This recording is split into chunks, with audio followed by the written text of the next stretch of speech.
ராம்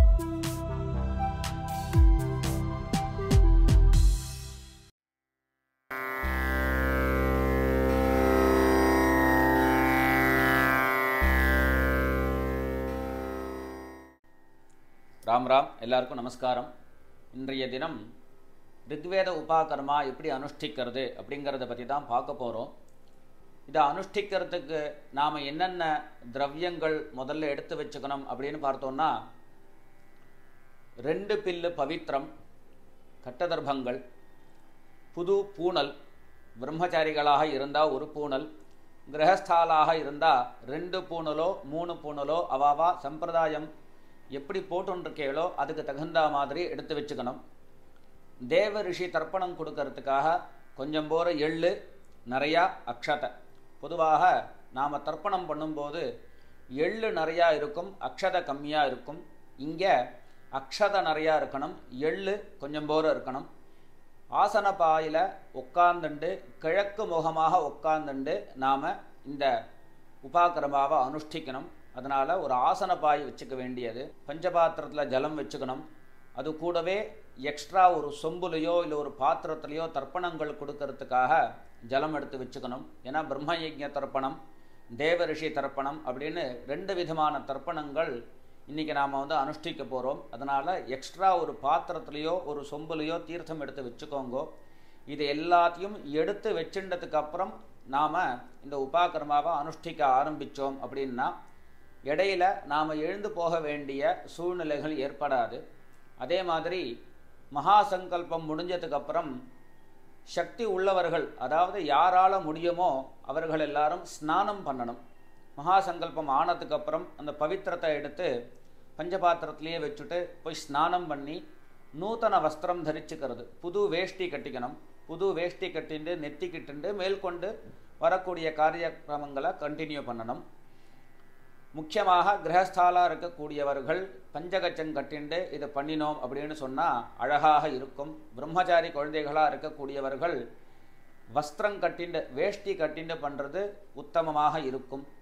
ஆற்றுல பண்ணினாலும் சரி, எங்கே பண்ணினாலும் சரி, வேஷ்டி கட்டிண்டு நம்மளுடைய அனுஷ்டானங்களை செய்யும்போது அது பார்க்குறதுக்கு அழகாக இருக்கும். அதனால் பிரம்மச்சாரி குழந்தைகளுக்கும் வேஷ்டிகளை கொடுத்து கட்டிக்க சொல்லி, கிரகஸ்தாலாக இருக்கக்கூடியவர்கள் பஞ்சகச்சம் கட்டிண்டு நெத்திக்கு நன்னா பளிச்சுன்னு நெத்திக்கு இட்டுண்டு சுப்ரமாக இருக்கணும் அப்படின்னு நம்மளுடைய வேதம் சொல்கிறது. அதாவது பளிச்சுன்னு இருக்கணும் அப்படிங்கிறது. அந்த மாதிரி பளிச்சுன்னு நாம் நம்மளை அலங்காரம் பண்ணிட்டு இந்த அனுஷ்டானத்தை அனுஷ்டிக்கணும்.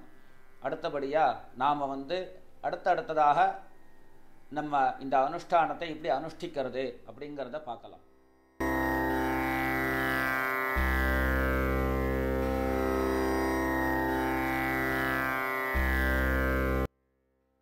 உபாகர்மாவினுடைய மகா சங்கல்பம் அடுத்தபடியாக நாம் பார்க்க போகிறோம். எல்லாரும் ஒரு தரம் ஆச்சமனம் பண்ணிக்கணும். ஓம் அச்சுதாய நமஹ, அனந்தாய நமஹ,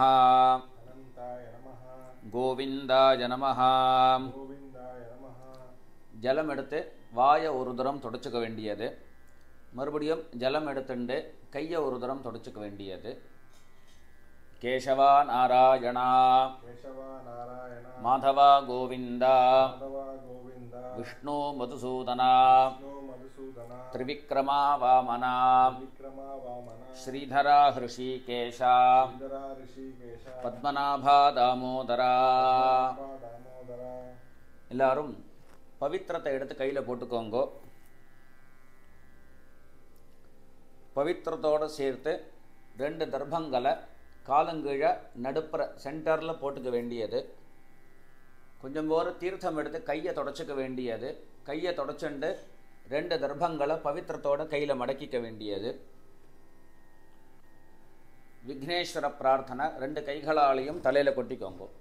शुक्लांबरधरं विष्णुं शशिवर्णं चतुर्भुजं प्रसन्नवदनं ध्यायेत् सर्वविघ्न उपशान्तये. प्राणायामं पण्णिकोंगो. ओम भूः ओम भुवः ओगुं सुवः ओम महः ओम जनः ओम तपः ओगुं सत्यम् ओम तत्सवितुर्वरेण्यं भर्गो देवस्य धीमहि धियो यो नः प्रचोदयात् ओमापः ज्योतिरसः अमृतं ब्रह्म भूर्भुवः सुवरों வலது காதை தொட்டுக்க வேண்டியது ஓம் ஓம் ஓம் இடது கை மேலே வலது கையை வச்சுண்டு வலது தொட மேலே வச்சுண்டு சங்கல்பம் பண்ணிக்கணும் மமோபாத்த சமஸ்த துரிதக்ஷயத்வாரா ஸ்ரீ பரமேஸ்வர பிரீத்யர்த்தம் तदेव लग्नं सुदिनं तदेव ताराबलं चन्द्रबलं तदेव विद्याबलं दैवबलं तदेव लक्ष्मीपतेः अंघ्रियुगं स्मरामि ओम अपवित्रः पवित्रो वा सर्वावस्था गतोऽपि वा यस्मरेत् पुण्डरीकाक्षं सबाह्य अभ्यन्तरः शुचिः मानसं वाचिकं पापं कर्मणा समुपार्जितं श्रीराम स्मरणेनैव व्यपोहति न संशयः श्रीराम राम राम तिथिर्विष्णुः तथा वारः नक्षत्रं विष्णुरेव च योगश्च करणं चैव सर्वं विष्णुमयं जगत् श्रीगोविन्द गोविन्द गोविन्द अद्य श्री भगवतः आदिविष्णोः आदिनारायणस्य अचिन्त्यया अपरिमितया शक्त्या भ्रियमाणस्य महाजलौघस्य मध्ये परिभ्रम मानानाम् अनेककोटि ब्रह्माण्डानाम् एकतमे अव्यक्त महत् अहंकार पृथिवी अप्तेजः वायुवाकाश आद्यैः आवरणैः आवृते अस्मिन् महति ब्रह्माण्डकरण्ड मंडले आधारशक्ति आदिकूर्म आदि अनंतादि अष्टदिक् गजोपरि प्रतिष्ठितस्य उपरितले सत्यादि लोकषट्कस्य अधोभागे महानालायमान फणिराज शेषस्य सहस्र फणामणि मंडल मंडिते लोकालोक अचलेन परिवृते दिग्धन्ति शुण्डादण्ड उत्तम्भिते लवण इक्षु सुरासर्पी दधि दुग्ध शुद्ध आर्णवैः परिवृते जम्बूप्लक्ष शाल्मली कुश क्रौञ्च शाक पुष्कराख्य सप्तद्वीप द्वीपिके इन्द्र इन्द्रद्वीप कशेरु ताम्र गभस्ति नाग सौम्य गंधर्व चारण भारतादि नवखंड आत्मके महामेरु गिरिकर्णिका उपेत महासरोरुहाय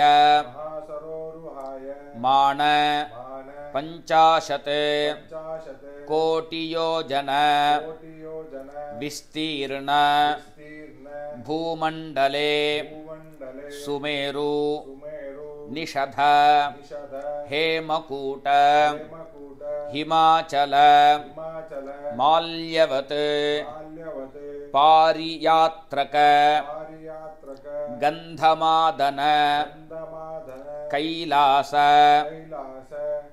विंध्याचलादि महाशैल अधिष्ठिते लवण समुद्रमुद्रिते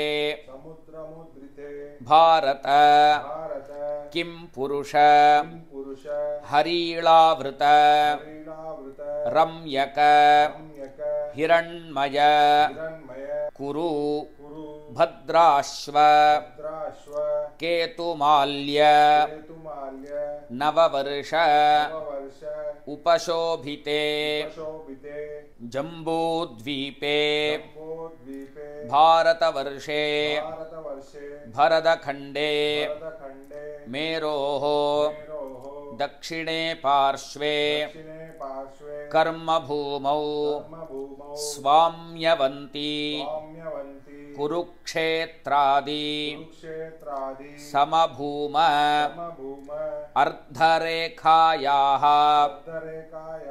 पूर्वदिग्भागे विन्ध्याचलस्य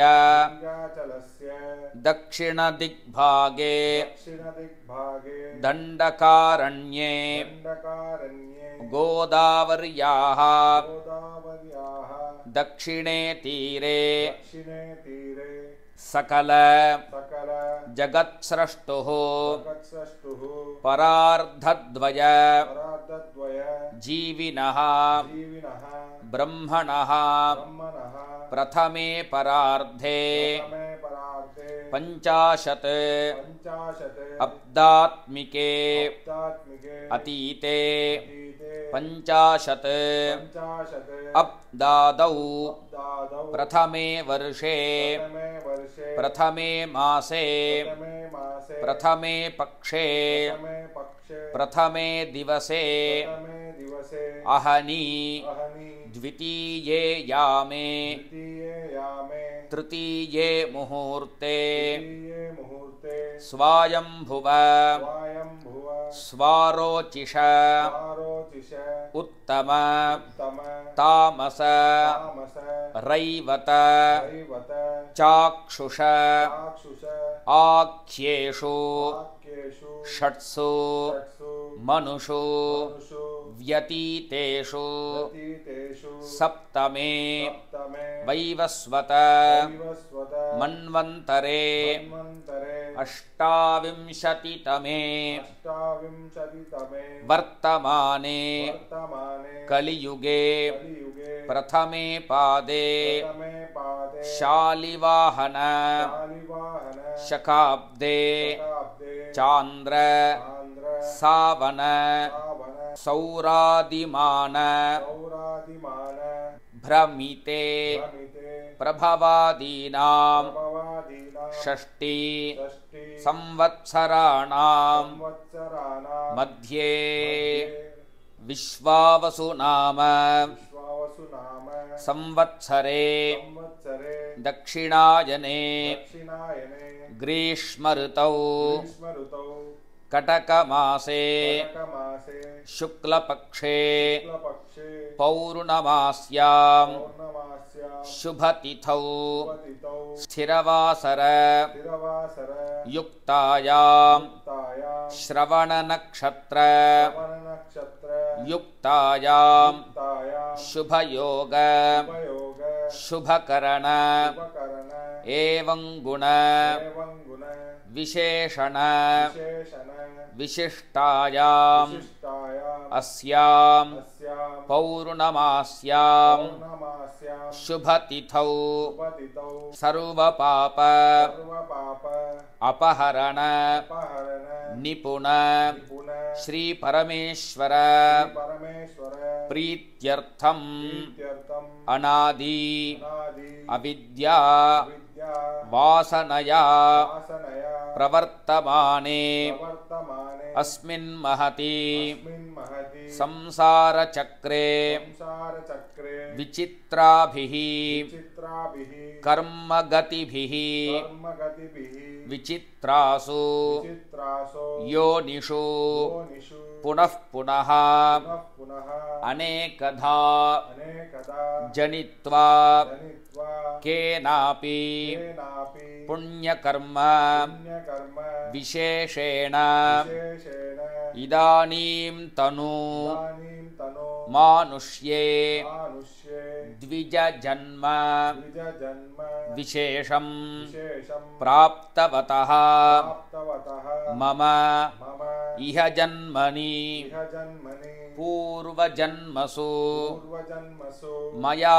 कृतानां ब्रह्महत्यादि स्वर्णस्तेय सुरापान गुरुतल्पगमन महापातक चतुष्टय व्यतिरिक्तानां तत् संसर्गाणां तेषां पातकानां निक्षिप्तायाः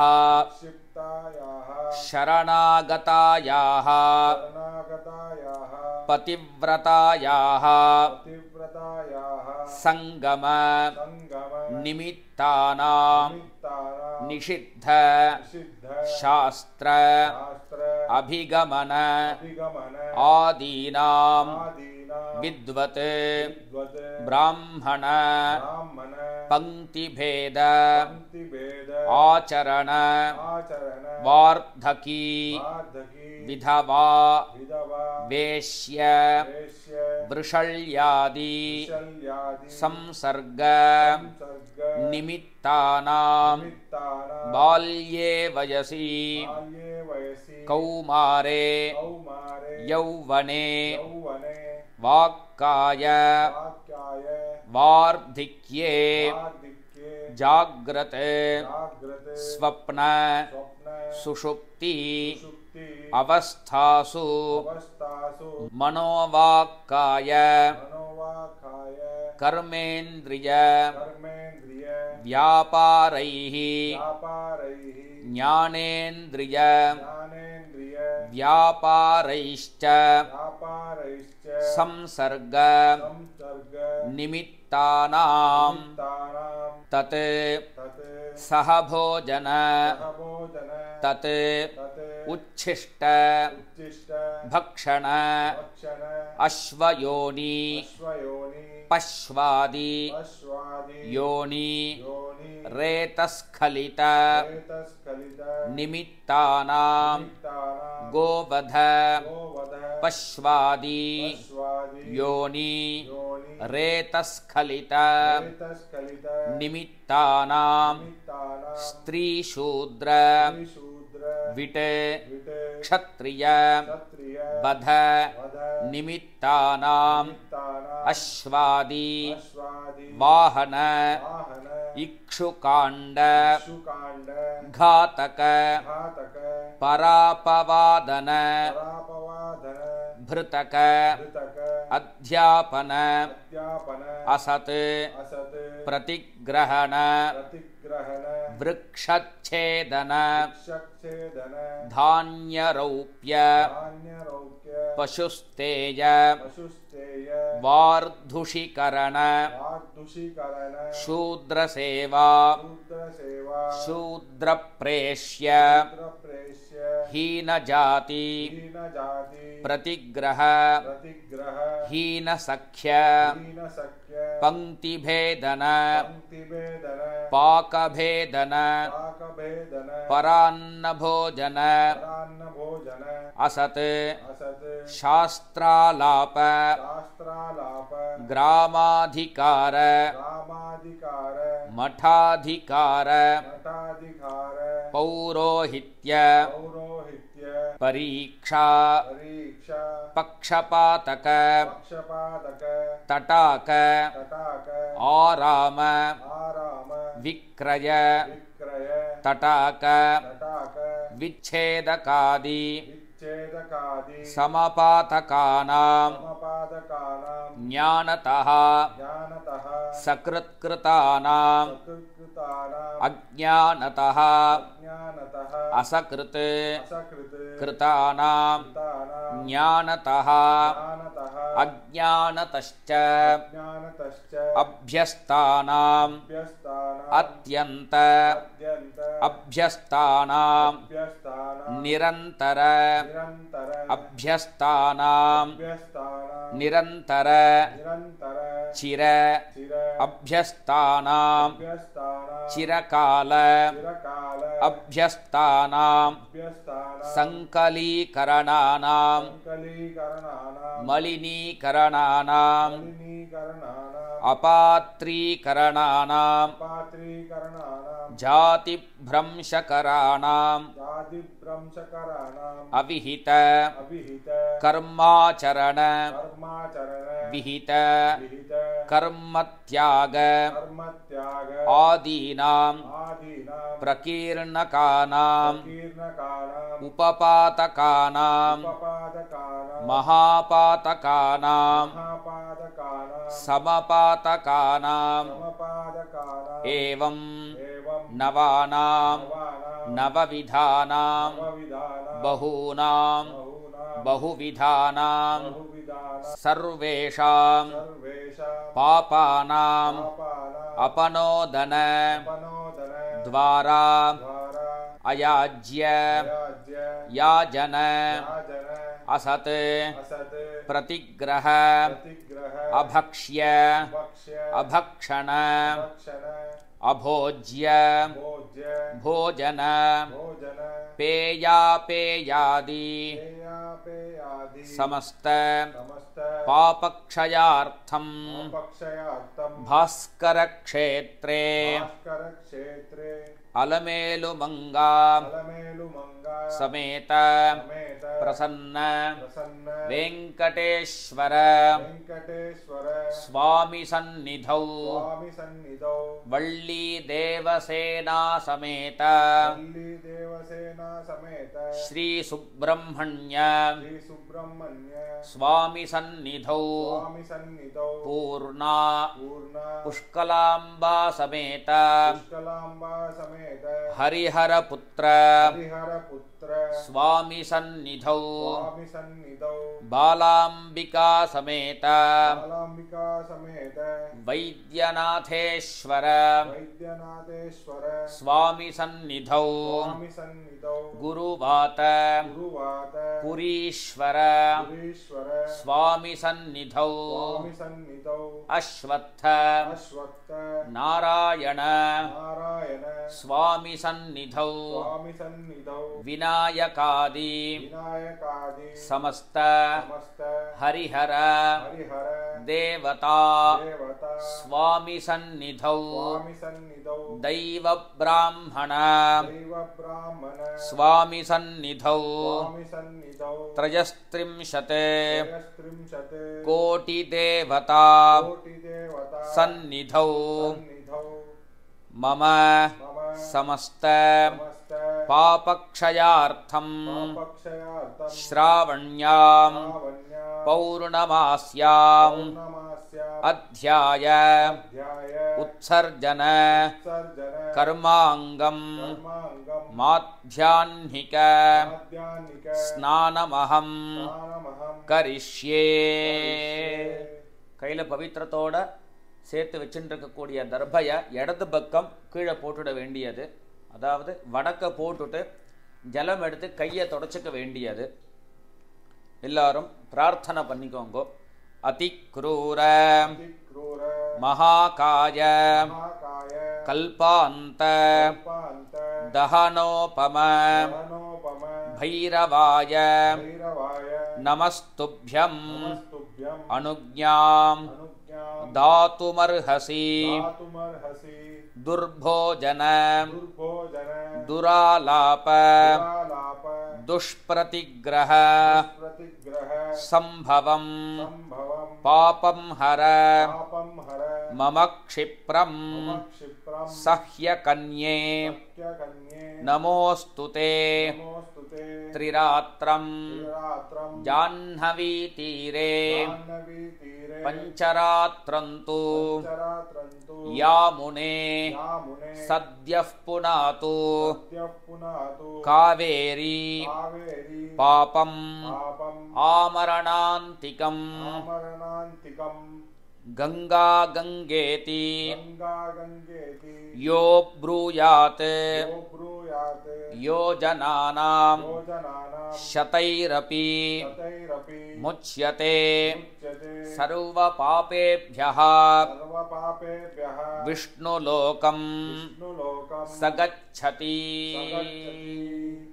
இதோட மகாசங்கல்பம் பூர்த்தியாகிறது. இதுக்கப்புறம் எல்லாரும் ஸ்நானம் பண்ண முடிஞ்சவர்கள் எல்லாரும் ஸ்நானம் பண்ணணும். ஸ்நானம் பண்ணி முடிச்சுட்டு புது வஸ்திரத்தை தாரணம் பண்ணிண்டு நெத்திக்கு அழகாக இட்டுண்டு பிரம்மயஜ்ய தர்ப்பணம் பண்ணணும். பிரம்மயஜ்ய தர்ப்பணம் ஆனதுக்கு அப்புறம் வேதாரம்பம் ரிஷி தர்ப்பணங்கள் அப்படின்னு மேல்கொண்ட காரியக்கிரமங்கள் கண்டினியூ ஆகும். ஸ்நானம் பண்ண முடியாதவர்கள் தீர்த்தத்தை எடுத்து 3 தரம் பூர்புவஸ்ஸுவஹா அப்படின்னு சொல்லி புரோக்ஷணம் பண்ணிக்கோங்க. புரோக்ஷணம் பண்ணிட்டு அடுத்தபடியாக வரக்கூடிய காரியக்கிரமங்களை கண்டினியூ பண்ணிட்டு வாங்க.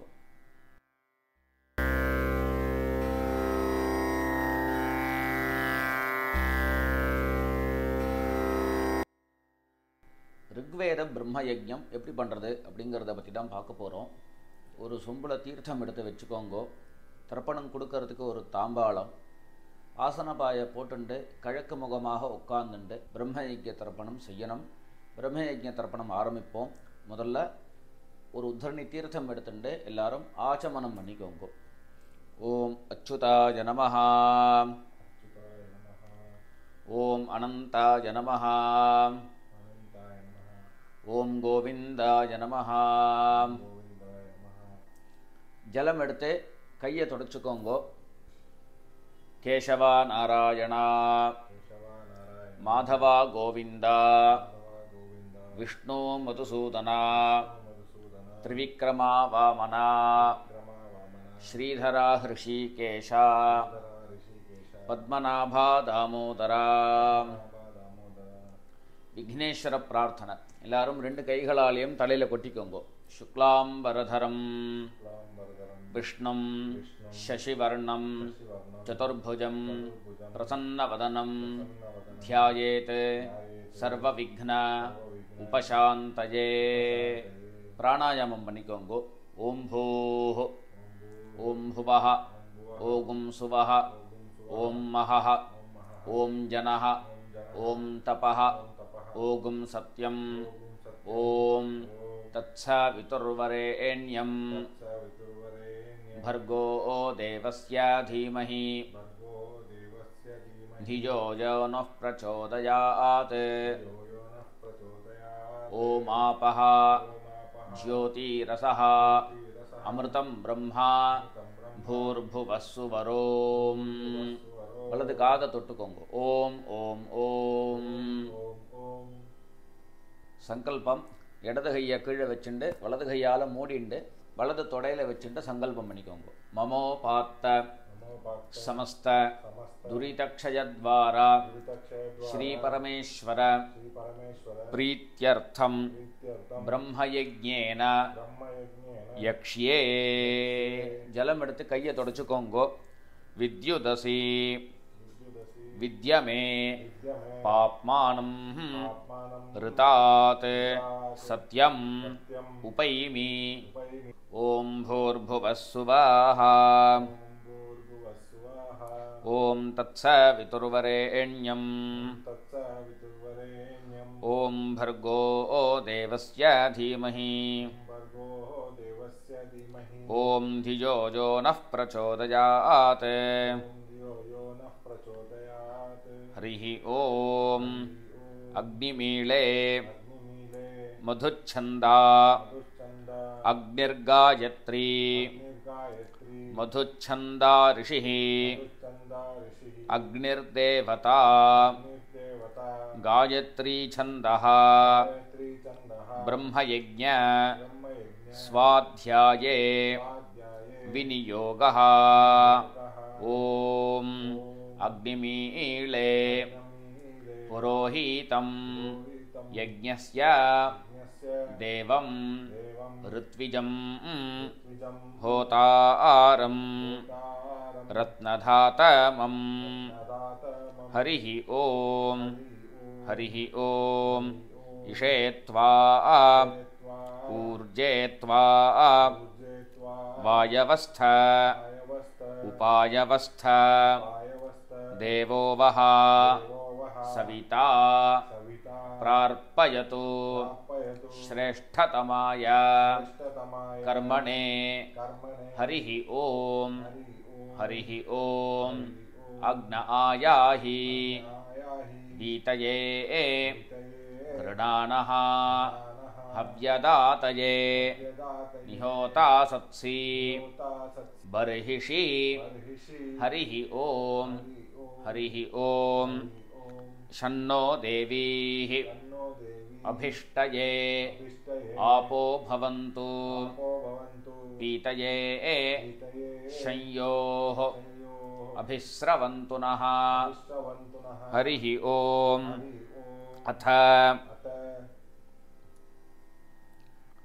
हरिः ओम अग्निर्वै देवानां अवमो विष्णुः परमः तदन्तरेण सर्वात्याः देवताः हरिः ओम अथ महाव्रतं हरिः ओम एष पन्था एतत्कर्म हरिः ओम अथातः संहिताया उपनिषत् विदामं अघवन् विदागातुं हरिः ओम महाव्रतस्य पंचविंशतिं सामिधेन्यः हरिः ओम अग्निर्वै देवानां अवमो विष्णुः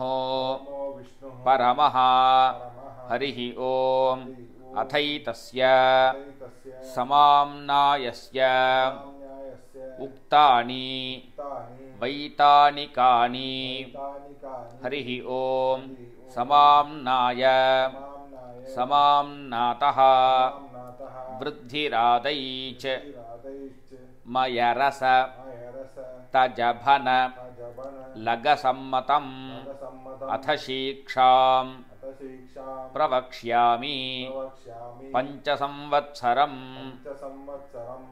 वयं गौः ग्म ज्म क्ष्म अथातः धर्मजिज्ञासा अथातः ब्रह्मजिज्ञासा हरिः ओम आद्यं पुरुषमीशानं पुरुहूतं पुरुष्टुतं ऋतं एकाक्षरं ब्रह्म व्यक्ताव्यक्तं सनातनं ॐ नमो ब्रह्मणे नमो अस्तु अग्नये नमः पृथिव्यै नमः ओषधीभ्यः नमो वाचे नमः वाचस्पतये नमो विष्णवे महते करोमि वृष्टिरसि वृश्च मे पाप्मानं ऋतात् सत्यम् उपागां देवऋषि पितृतर्पणं करिष्ये முதல்ல தேவ தர்ப்பணம்.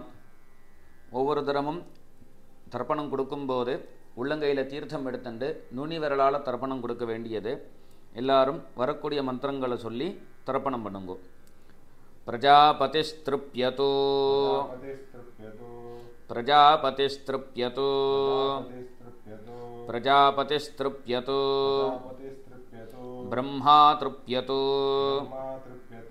வேதாஸ்திருப்யந்தோ தேவாஸ்திருப்யந்தோ ऋषयस्त्रुप्यन्तो सर्वाणि छन्दांसि तृप्यन्तो ओंकारस्तृप्यतो वषट्कारस्तृप्यतो व्याहृतयः तृप्यन्तो सावित्रीस्तृप्यतो यज्ञास्तृप्यन्तो द्यावा पृथिवी तृप्येताम् अंतरिक्षं तृप्यतो अहोरात्राणि तृप्यन्तो संख्यास्तृप्यन्तो सांख्यास्तृप्यन्तो सिद्धास्तृप्यन्तो साध्यास्तृप्यन्तो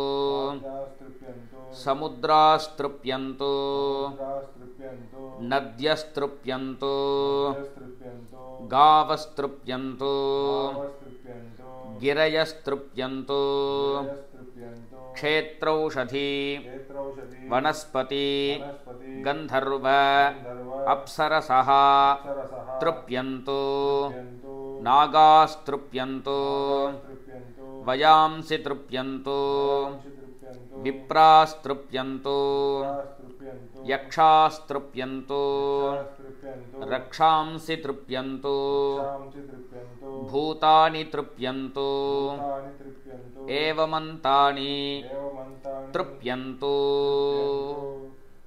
அடுத்தபடியா ரிஷி தர்ப்பணம். பூனலை மாலையாக போட்டுண்டு கட்டவரலால் பிடிச்சிக்க வேண்டியது.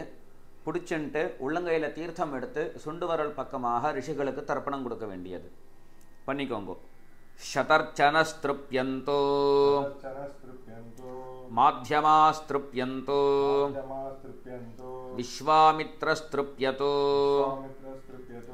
गृत्समदस्तृप्यतो वामदेवस्तृप्यतो अत्रिस्तृप्यतो भरद्वाजस्तृप्यतो वसिष्ठस्तृप्यतो प्रगाधास्तृप्यन्तो पावमान्यास्तृप्यन्तो क्षुद्रसूक्तास्तृप्यन्तो महासूक्तास्तृप्यन्तो. அடுத்தபடியா பித்ருதர்ப்பணம். எல்லாரும் பண்ணக்கூடியது, அப்பா இல்லாதவர்கள் பண்ணக்கூடியதுன்னு ஒரு தனியாக அது ஒரு ஃபேஸ் வரும். அந்த சமயத்தில் அப்பா இல்லாதவர்கள் மாத்திரம் பண்ணக்கூடியது அப்படிங்கிறத நான் சொல்லுவேன்.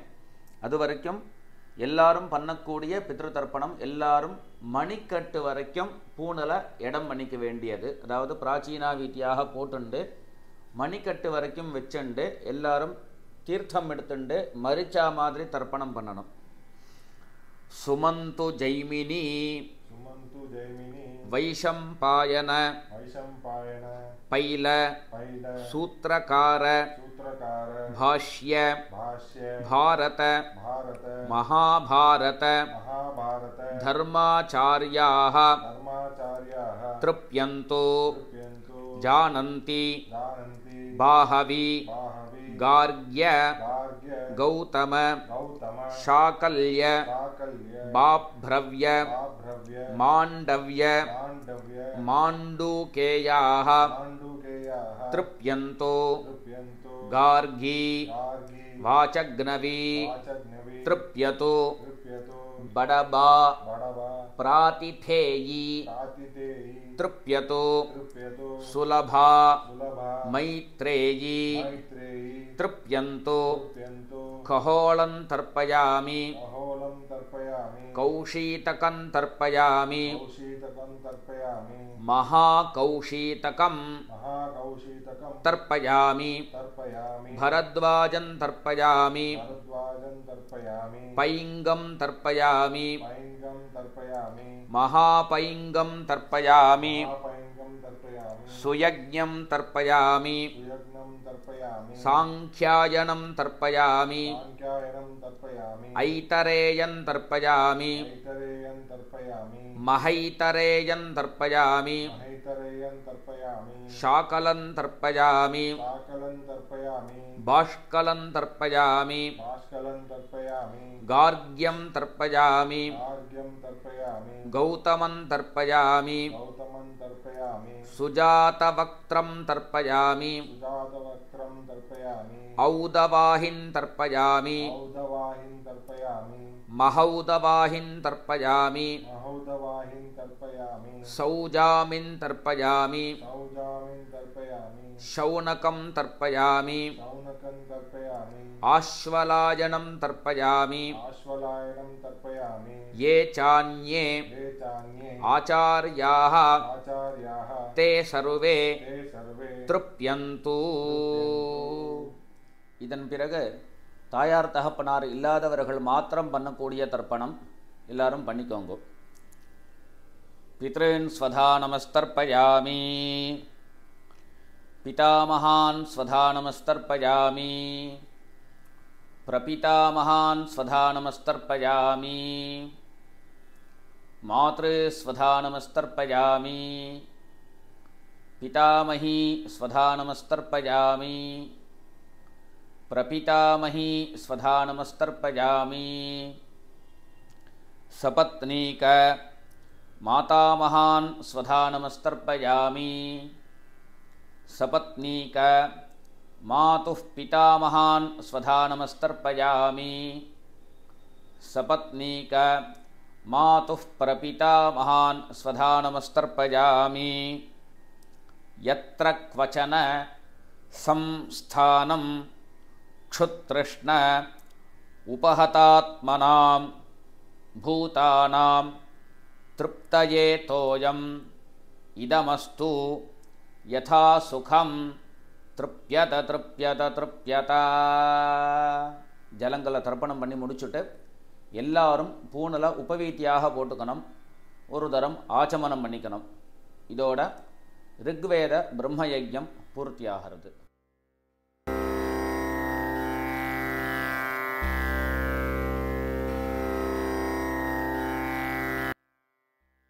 அடுத்தபடியாக வேதாரம்பம். எல்லாரும் ஒரு தரம் ஆச்சமனம் பண்ணிண்டு பவித்திரத்தை கையில் போட்டுக்கோங்கோ. பவித்திரத்தை கையில் போட்டுன்ட்டு விக்னேஸ்வர பிரார்த்தனை பண்ணிக்க வேண்டியது. 2 கைகளாலையும் தலையில் கொட்டிக்கோங்கோ. शुक्लांबरधरं विष्णुं शशिवर्णं चतुर्भुजं प्रसन्नवदनं ध्यायेत् सर्वविघ्न उपशान्तये. प्राणायामं பண்ணிக்கோங்க. ஓம் பூஹ் ஓம் புவஹ ஓம் சுவஹ ஓம் மஹஹ ஓம் ஜனஹ ஓம் தபஹ ஓம் சத்யம் ஓம் तत्सवितुर्वरेण्यं भर्गो देवस्य धीमहि धियो यो नः प्रचोदयात्. ओमापः ज्योतिरसः अमृतं ब्रह्म भूर्भुवः सुवरोम्. வலது காதை தொட்டுக்கோங்க. ஓம் ஓம் ஓம் சங்கல்பம் பண்ணிக்கோங்க. ममोपात्त समस्त समस्त दुरितक्षयद्वारा दुरितक्षयद्वारा श्री परमेश्वर परमेश्वर प्रीत्यर्थम प्रीत्यर्थम् अद्य पूर्वोक्त एवं गुण विशेषण विशिष्टायां अस्यां पौर्णमास्यां शुभतिथौ अधीतानां छन्दसा मया मत्वाय अध्याय उत्सर्जन कर्मांगम अध्ययन आरंभम करिष्ये எல்லாரும் ஜலம் எடுத்து கையை தொடச்சுக்கோங்க ஓம் भूर्भुवस्सुवः तत्सवितुर्वरेण्यं भर्गो देवस्य धीमहि धियो यो नः प्रचोदयात् ॐ भूर्भुवस्सुवः तत्सवितुर्वरेण्यं भर्गो देवस्य धीमहि धियो यो नः प्रचोदयात् अग्निमीळे मधुच्छन्दा अग्निर्गायत्री मधुच्छन्दा ऋषिः अग्निर्देवता गायत्री छन्दः अध्याय उत्सर्जने विनियोगः ॐ ॐ अग्निमीळे पुरोहितं यज्ञस्य देवं ऋत्विजं होतारं रत्नधातमं अग्निः पूर्वेभिः ऋषिभिः ईड्यः नूतनैरुत सदेवां एव वक्षति हरिः ॐ हरिः ॐ अथ महाव्रतम् एष पन्था एतत्कर्म अथातः संहिताया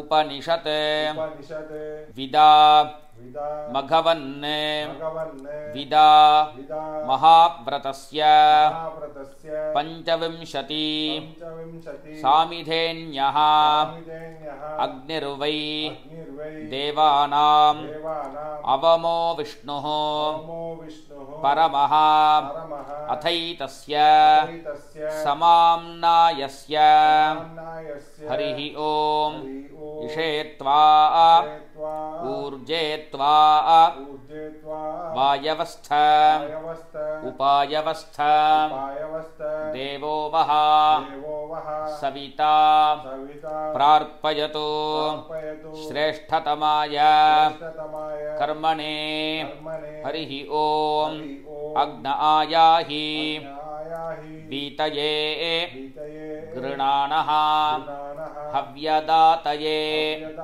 निहोता सत्सि बर्हिषि हरिः ॐ शन्नो देवीः अभिष्टये आपो भवन्तु पीतये शंयोः अभिस्रवन्तु नः हरिः ॐ समाम्नायः समाम्नातः वृद्धिरादैच मयरस तजभन लगसंमितम् अथ शिक्षां प्रवक्ष्यामि पञ्च संवत्सरं वयं गौः ग्म ज्म आ इ उन् ऋलक ए ओङ् ऐ औच हयवरट लन ஞமங்க यमंग நனம ननम ஜபஞ் जबन घटधश घटदश ஜபக जबग ददश दडश खफ खफ छठ छठ थ ठ छडतप छड़तप कपय्य कपई शशसर शससर हल हल इति इति माहेश्वराणि माहेश्वराणि सूत्राणि सूत्राणि गीर्णश्रेयः जीर्णश्रेयः धेनवश्रीः धेनवश्रीः रुद्रस्तु रुद्रस्तु नम्यः नम्यः भगो हि भगो हि याज्या याज्या धन्येयम् धन्येयं नारी नारी धनवान् धनवान् पुत्रः पुत्रः अथातः अतातः ब्रह्मजिज्ञासा ब्रह्मजिज्ञासा अथातः अतातः धर्मजिज्ञासा धर्मजिज्ञासा अथातः अतातः धर्मं धर्मं व्याख्यास्यामः व्याख्यास्यामः योगीश्वरं योगीश्वरं याज्ञवल्क्यं याज्ञवल्क्यं यदीन्द्रासः यदीन्द्रासः दाशर दाशर आज्ञे आज्ञे मानुषं मानुषं व्यगाहताः यदाहताः यदाञ्जनम् यदाञ्जनम् उपस्कृत उपस्कृत नारायणं नारायणं नमस्कृत्य नमस्कृत्य तच्छयोः तच्छयोः आवृणीमहे आरणीमहे गातुं गातुं यज्ञाय यज्ञाय गातुं गातुं यज्ञपतये यज्ञपतये दैवीः दैवीः स्वस्तिः स्वस्तिः अस्तु नः अस्तु नः स्वस्तिः स्वस्तिः मानुषेभ्यः मानुषेभ्यः ऊर्ध्वञ्जिगातु ऊर्ध्वञ्जिगातु भेषजं भेषजं शन्नो अस्तु तन्नो अस्तु द्विपदे द्विपदे शं शं चतुष्पदे चतुष्पदे ॐ नमो ब्रह्मणे ॐ नमो ब्रह्मणे नमो अस्तु नमो अस्तु अग्नये अग्नये नमः पृथिव्यै नमः पृथिव्यै नमः नमः ओषधीभ्यः ओषधीभ्यः नमो वाचे नमो वाचे नमः नमः वाचस्पतये वाचस्पतये नमो विष्णवे नमो विष्णवे महते करोमि महते करोमि ॐ नमो ब्रह्मणे ॐ नमो ब्रह्मणे नमो अस्तु नमो अस्तु अग्नये अग्नये नमः पृथिव्यै नमः पृथिव्यै नमः नमः ओषधीभ्यः ओषधीभ्यः नमो वाचे नमो वाचे नमः नमः वाचस्पतये वाचस्पतये नमो विष्णवे नमो विष्णवे महते करोमि महते करोमि ॐ नमो ब्रह्मणे ॐ नमो ब्रह्मणे नमो अस्तु नमो अस्तु अग्नये अग्नये नमः पृथिव्यै नमः पृथिव्यै नमः नमः ओषधीभ्यः ओषधीभ्यः नमो वाचे नमो वाचे नमः नमः वाचस्पतये वाचस्पतये नमो विष्णवे नमो विष्णवे महते करोमि महते करोमि हरिः ओम् இதோட வேதாத்தியனம் பூர்த்தி ஆகிறது.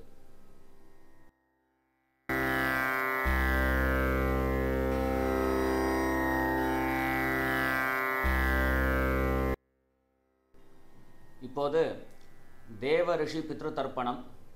எல்லாரும் விக்னேஸ்வர பிரார்த்தனை பண்ணிக்கோங்க. शुक्लांबरधरं विष्णुं शशिवर्णं चतुर्भुजं प्रसन्नवदनं ध्यायेत् सर्वविघ्न उपशान्तये. प्राणायामं பண்ணிக்கோங்க.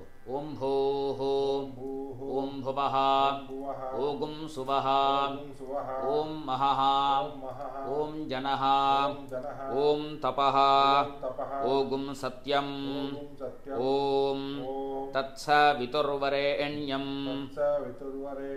भर्गो देवस्य धीमहि धियो यो नः प्रचोदयात्. ओमापः ज्योतिरसः अमृतं ब्रह्म भूर्भुवः सुवरोम्. ओम ओम ओम.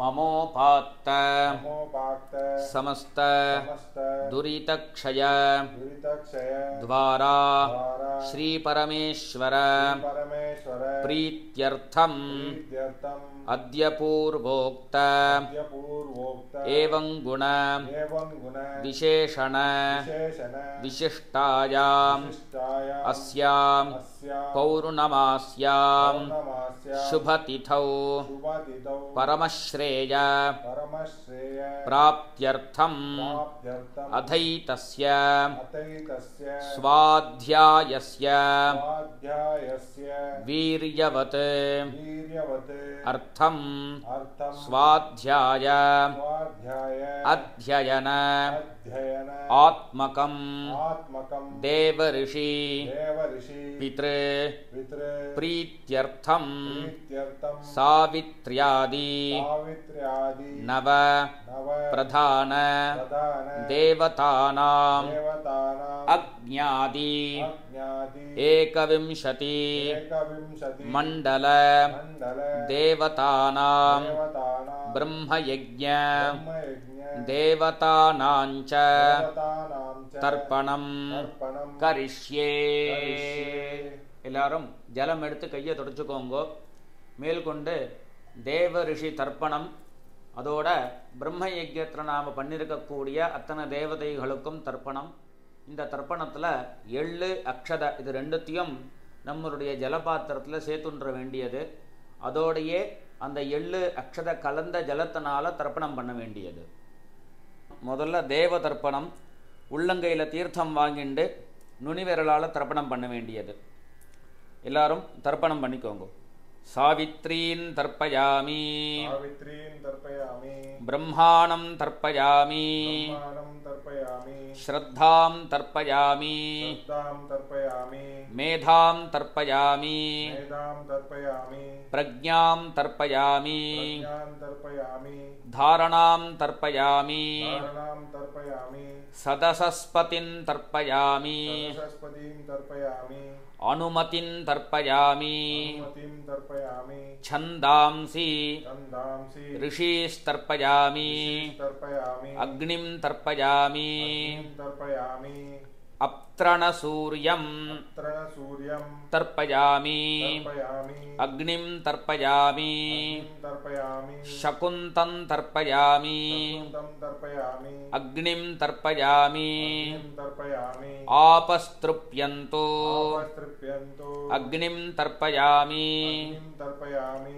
மருதஸ்திருப்யந்தோ ஆபஸ்திருப்யந்தோ அக்னிம் தர்ப்பயாமி அக்னிம் தர்ப்பயாமி வர்மாணம் தர்ப்பயாமி பிரமாணம் தர்ப்பயாமி அக்னிம் தர்ப்பயாமி அக்னிம் தர்ப்பயாமி மித்ரமவருணௌ த்ருப்யேதாம் த்ரமவர்ணோ த்ரிப்யேதாம் அக்னிம் தர்ப்பயாமி அக்னிம் தர்ப்பயாமி இந்திராசோமௌ த்ருப்யேதாம் சோமௌ த்ரிப்யேதாம் இந்திரம் தர்ப்பயாமி இந்திரம் தர்ப்பயாமி அக்னிமருதௌ த்ருப்யேதாம் அக்னிமருதௌ த்ரிப்யேதாம் பவமான பவமான சோமௌ த்ருப்யேதாம் சோமௌ த்ரிப்யேதாம் சோமம் தர்ப்பயாமி சோமம் தர்ப்பயாமி அக்னிம் தர்ப்பயாமி அக்னிம் தர்ப்பயாமி சம்ஞானம் தர்ப்பயாமி ஞானம் தர்ப்பயாமி விஸ்வே தேவாஸ்திருப்யந்து விஸ்வே தேவாஸ்திருப்யந்தோ தேவதாஸ்திருப்யந்து தேவதாஸ்திருப்யந்தோ அக்னிஸ்திருப்யது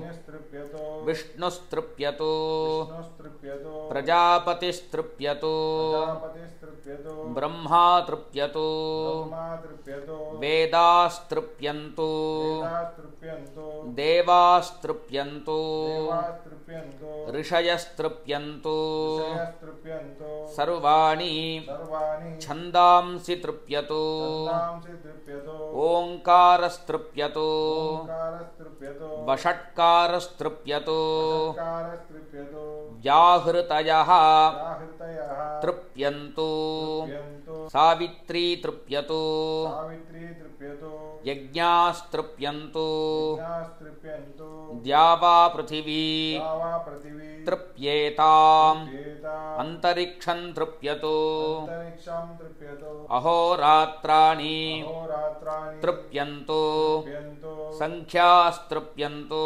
संख्यास्तृप्यन्तो सांख्यास्तृप्यन्तो सांख्यास्तृप्यन्तो सिद्धास्तृप्यन्तो सिद्धास्तृप्यन्तो साध्यास्तृप्यन्तो साध्यास्तृप्यन्तो समुद्रास्तृप्यन्तो समुद्रास्तृप्यन्तो नद्यस्तृप्यन्तो नद्यस्तृप्यन्तो गावस्तृप्यन्तो गावस्तृप्यन्तो गिरयस्तृप्यन्तो गिरयस्तृप्यन्तो क्षेत्रौषधी क्षेत्रौषधी वनस्पति वनस्पति गन्धर्व गन्धर्व अप्सरसः अप्सरसः तृप्यन्तो तृप्यन्तो नागास्तृप्यन्तो नागास्तृप्यन्तो वयांसि तृप्यन्तो वयांसि तृप्यन्तो विप्रास्तृप्यन्तो प्रास्तृप्यन्तो यक्षास्तृप्यन्तो यक्षास्तृप्यन्तो रक्षांसि तृप्यन्तो रक्षांसि तृप्यन्तो भूतानि तृप्यन्तो भूतानि तृप्यन्तो एवमन्तानि एवमन्तानि तृप्यन्तो तृप्यन्तो அடுத்தபடியாக ரிஷி தர்ப்பணம் எல்லாரும் பூனலை மாலையாக போட்டுக்க வேண்டியது. பூனலை மாலையாக போட்டுண்டு கட்டவரலால் பிடிச்சுண்டு உள்ளங்கையில் தீர்த்தம் எடுத்துண்டு சுண்டு வரல் பக்கமாக தர்ப்பணம் கொடுக்கணும்.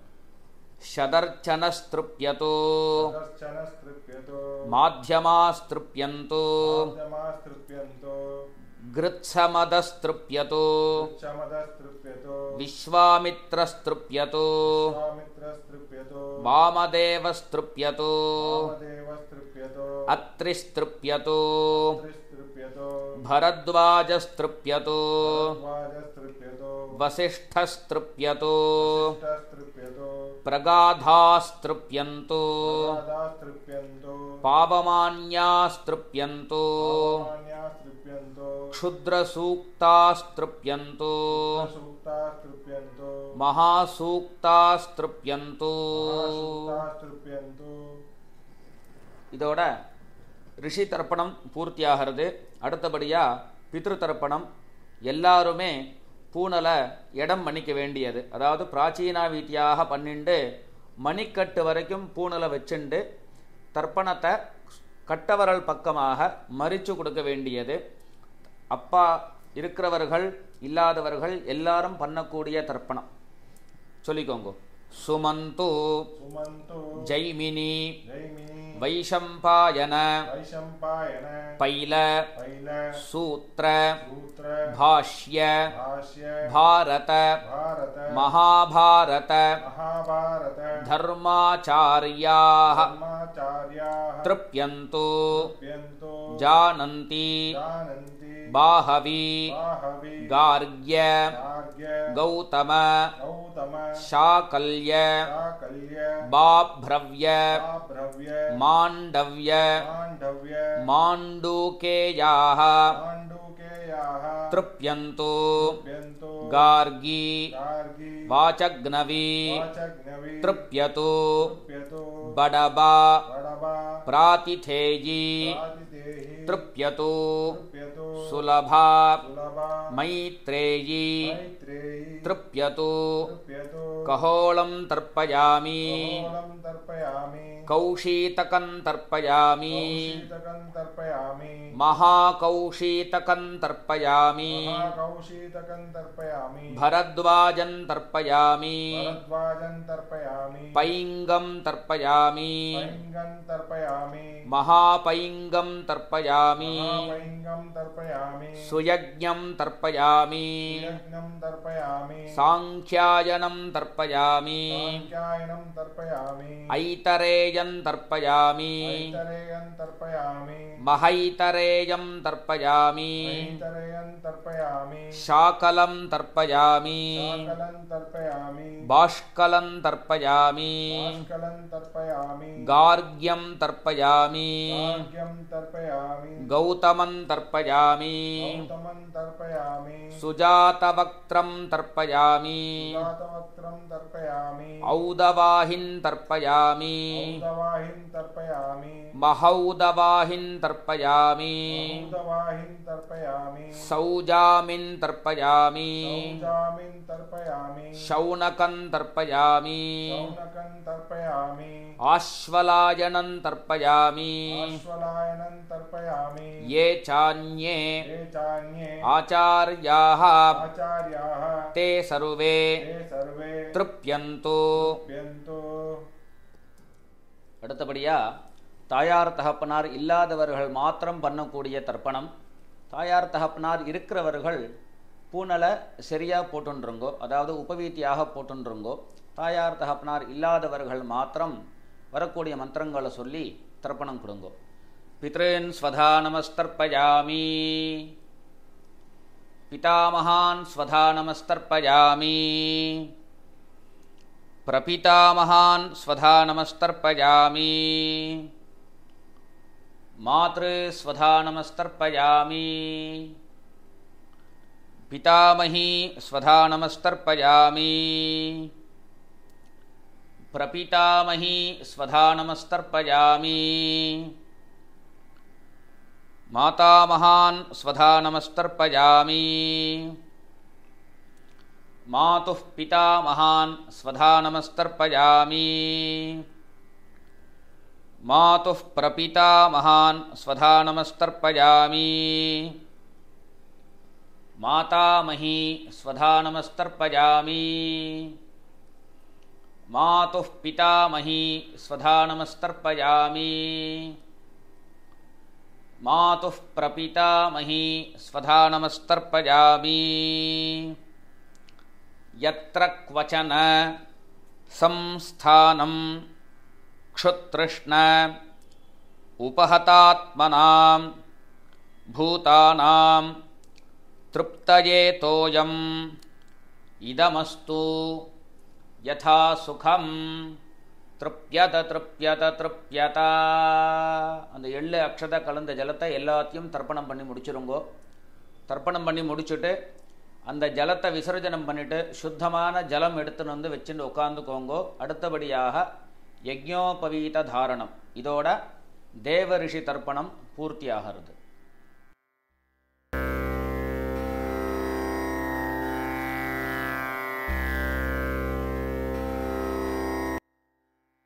இப்போது யஜ்ஞோபவீத தாரணம். எல்லாரும் பூனலை எடுத்து முடிச்சு அவுத்து அழகாக இந்த மாதிரி பிரித்து வச்சுக்கோங்கோ. இதை பிரிச்சுண்டு இப்படி 2 முழங்கால்லையும் பிரம்ம முடிச்சு மேலே வரா மாதிரி போட்டு வச்சுக்கோங்கோ. அப்போ தான் ஒவ்வொரு பூனலாக எடுத்து தாரணம் பண்ணிக்கும்போது சிக்கு இல்லாமல் அழகாக எடுத்து போட்டுக்கலாம். எல்லாரும் பூனலை பிரித்து வச்சுண்டு விக்னேஸ்வர பிரார்த்தனை பண்ணிக்கணும். சுக்லாம்பரதரம் விஷ்ணும் சசிவர்ணம் சதுர்புஜம் பிரசன்னவதனம் த்யாயேத் சர்வவிக்ன உபசாந்தயே. பிராணாயாமம். ஓம் பூः ஓம் புவः ஓம் சுவः ஓம் மஹः ஓம் ஜனः ஓம் தபः ஓம் சத்யம் ஓம் தத்சவிதுர்வரேண்யம் भर्गो देवस्य धीमहि धियो यो नः प्रचोदयात् ओमापः ज्योतिरसः अमृतं ब्रह्म भूर्भुवः सुवरों. वलது காதை தொட்டுக்கோங்க. ஓம் ஓம் ஓம் சங்கல்பம் பண்ணிக்கோங்க. ममोपात्त समस्त दुरित क्षयद्वारा श्री परमेश्वर प्रीत्यर्थम अद्य पूर्वोक्त एवं गुण विशेषण विशिष्टायां अस्यां पौर्णमास्यां शुभतिथौ परमश्रेय प्राप्त्यर्थं स्वाध्याय अध्ययन आत्मकं श्रौतस्मार्त விஹித विहित நித்யகர்ம नित्यकर्म அனுஷ்டான अनुष्ठान யோக்யதா योग्यता சித்யர்த்தம் सिद्ध्यर्थम பிரம்மதேஜः ब्रह्मतेजः அபிவிருத்யர்த்தம் अभिवृद्ध्यर्थम யஜ்ஞோபவீத यज्ञोपवीत தாரணம் धारणम கரிஷ்யே. करिष्ये. ஜலம் எடுத்து கையை தொடச்சுக்கோங்க. எல்லாரும் பிரார்த்தனை பண்ணிக்கோங்க. அஸ்ய ஸ்ரீ अस्य श्री யஜ்ஞோபவீத यज्ञोपवीत தாரண धारण மகாமந்திரஸ்ய महामन्त्रस्य பரபிரம்ம ரிஷிः ब्रह्म ऋषिः அனுஷ்டுப் சந்தः अनुष्टुप् பரமாத்மா தேவதா परमात्मा देवता யஜ்ஞோபவீத यज्ञोपवीत தாரணே धारणे விநியோகः. எல்லாரும் அவசரப்படாம நிதானமாக இந்த பிரம்ம முடிச்ச பிடிச்சுண்டு ஒவ்வொரு பூனலாக எடுத்து தாரணம் பண்ணிக்கணும். நம்மளுடைய நிதானம் தவறெடுத்துன்னா பூனல் சிக்காயிடும். அதனால் பூனல் எடுக்கிற விஷயத்துலையோ இல்லை முடிச்சு அவுக்கிற விஷயத்துலையோ நிதானத்தை நாம் கடைப்பிடிச்சோன்னாக்கா பூனல் சிக்காகாமல் அழகாக நாம் எடுத்து போட்டுக்கலாம்.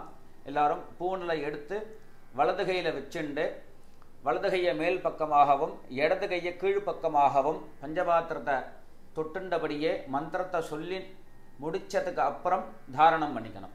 சொல்லிக்கோங்க.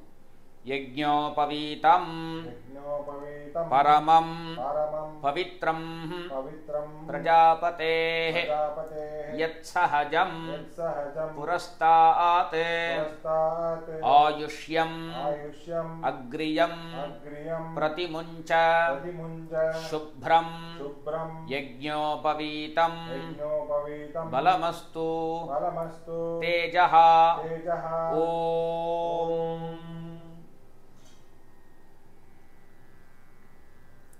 கிரகஸ்தாலா இருக்கக்கூடியவா நிதானமாக ரெண்டாவது பூனல் எடுத்து அதே மாதிரி வலது கை மேலையும் இடது கை கீழுமாக வச்சுண்டு பஞ்சபாத்திரத்தை தொட்டுண்டபடியே மந்திரம் சொன்ன அப்புறம் தாரணம் பண்ணிக்க வேண்டியது.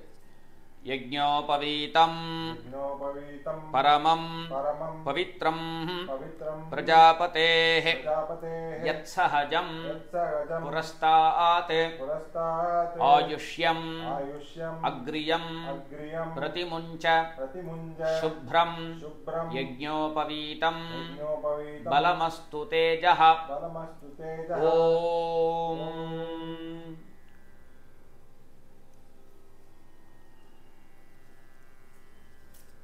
அதே மாதிரி மூணாவது பூனலையும் போட்டுக்க வேண்டியது.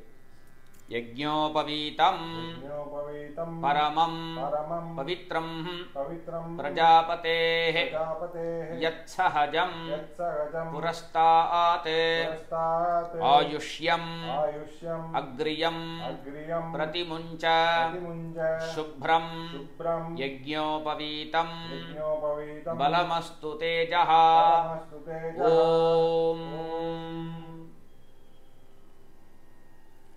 எல்லாரும் கையில் இருக்கக்கூடிய பவித்திரத்தை வலது காதில் எடுத்து வச்சுண்டு ஒரு தரம் ஆச்சமனம் பண்ணிக்கணும். ஆச்சமனம் பண்ணிட்டு மறுபடியும் பவித்திரத்தை கையில் தாரணம் பண்ணிக்கோங்க. தாரணம் பண்ணிட்டு வரக்கூடிய மந்திரத்தை சொல்லி முடிச்சதுக்கு அப்புறம் பழைய பூனலை கழட்டி லெஃப்ட் சைடு அதாவது வடக்கு பக்கமாக போட்டுட வேண்டியது. உபவீதம் उपवीतं பின்னதந்தோ भिन्नतन्तो ஜீர்ணம் जीर्णं கஷ்மலதூஷிதம் कश्मलदूषितं விசೃஜாமி विसृजामि நஹி नहि பிரம்மவர்ச்சः ब्रह्मवर्चः தீர்காயுः दीर्घायुः அஸ்து மே. अस्तु मे பழைய பூனலை எடுத்து இடது பக்கமாக வடக்க போட்டுட வேண்டியது. போட்டுட்டு மறுபடியும் பவித்திரத்தை எடுத்து வலது காதில் வச்சுண்டு ஒரு தரம் ஆச்சமனம் பண்ணிக்கணும். கார்த்தாலேருந்து நாம் அனுஷ்டிச்சுண்டு வந்த ரிக்வேத உபாகர்மா மகாசங்கல்பம், அதற்கப்புறம் ஸ்நானம், ஆத்தியான்னிகம், பிரம்மயஜ்யம், வேதாத்தியனம், ரிஷிதர்ப்பணம், கடைசியாக யஜ்ஞோபவீத தாரணம். இதோட ரிக்வேத உபாகர்மா பூர்த்தி ஆகிடுத்து. தட்சிணாதானம் பண்ணணும். அடுத்தபடியாக எல்லாரும் கைகளில் வெத்தலைப்பாக்கு பழம் தட்சிணையோடு சேர்த்து வச்சுக்க வேண்டியது. ஒரு உத்தரணி தீர்த்தம் அந்த தாம்பாளத்தில் விட்டுக்க வேண்டியது.